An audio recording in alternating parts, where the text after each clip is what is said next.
Pardon me, why don't you come over? Assalamualaikum warahmatullahi wabarakatuh.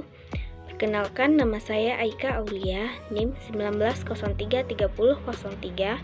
Di sini saya akan menjelaskan materi tentang gelombang berjalan dan gelombang stasioner dan kaitannya dengan bencana alam, yaitu gempa bumi. Nah, untuk kompetensi dasarnya yaitu KD 3.9, yaitu menganalisis besaran-besaran fisik gelombang berjalan dan gelombang stasioner pada berbagai kasus nyata. Nah, untuk KD 4.9-nya yaitu melakukan percobaan gelombang berjalan dan gelombang stasioner beserta presentasi hasil percobaan makna fisiknya. Yang pertama yaitu definisi gelombang. Nah, gelombang didefinisikan sebagai getaran yang merambat. Dalam perambatannya, gelombang membawa energi melalui medium atau perantara. Medium gelombang dapat berupa zat padat, cair, dan gas. Nah, besaran-besaran yang berkaitan dengan gelombang yaitu ada simpangan, amplitudo, frekuensi, periode, dan fase. Nah, untuk sifat-sifat gelombang yaitu ada 4. Yang pertama, pantulan gelombang. Yang kedua, pembiasan gelombang. Yang ketiga, interferensi gelombang. Dan yang keempat yaitu difraksi gelombang. Materi selanjutnya yaitu gelombang berjalan. Nah, gelombang berjalan yaitu gelombang yang amplitudonya tetap pada setiap titik yang dilalui gelombang.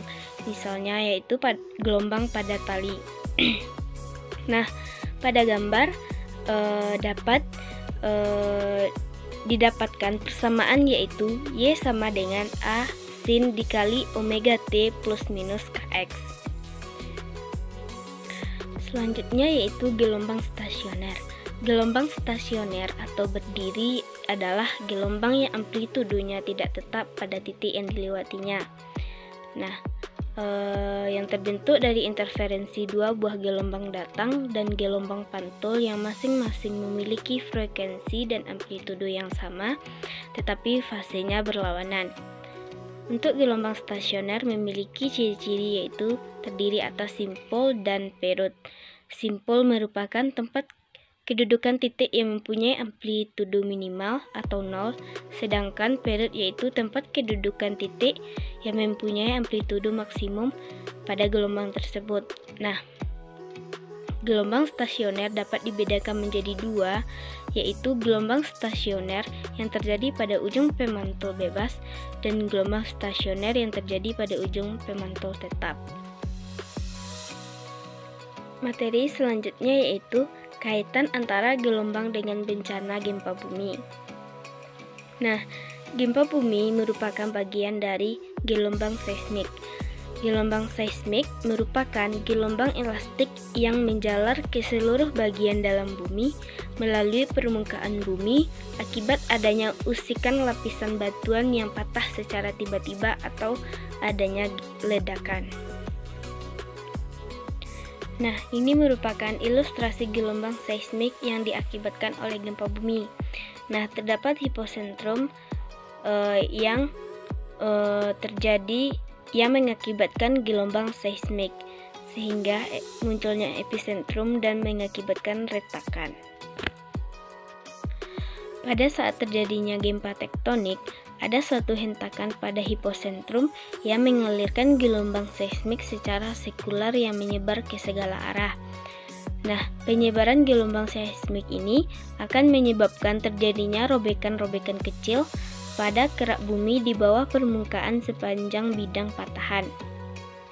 Robekan kecil inilah yang dinamakan dengan rekahan atau retakan. Pada bidang patahan, rekahan baru akan terlihat setelah deformasi batuan bergeser. Pada saat pergeseran deformasi batuan di antara kedua lempeng tersebut, maka terjadilah robekan-robekan di sepanjang bidang patahan dan membentuk jalur. Nah, robekan ini terjadi karena struktur batuan yang kaku dan tidak elastis. Sekian penjelasan materi dari saya, yaitu tentang gelombang berjalan dan gelombang stasioner, serta kaitan gelombang dengan bencana gempa bumi. Apabila banyak kesalahan, saya mohon maaf. Wassalamualaikum warahmatullahi wabarakatuh.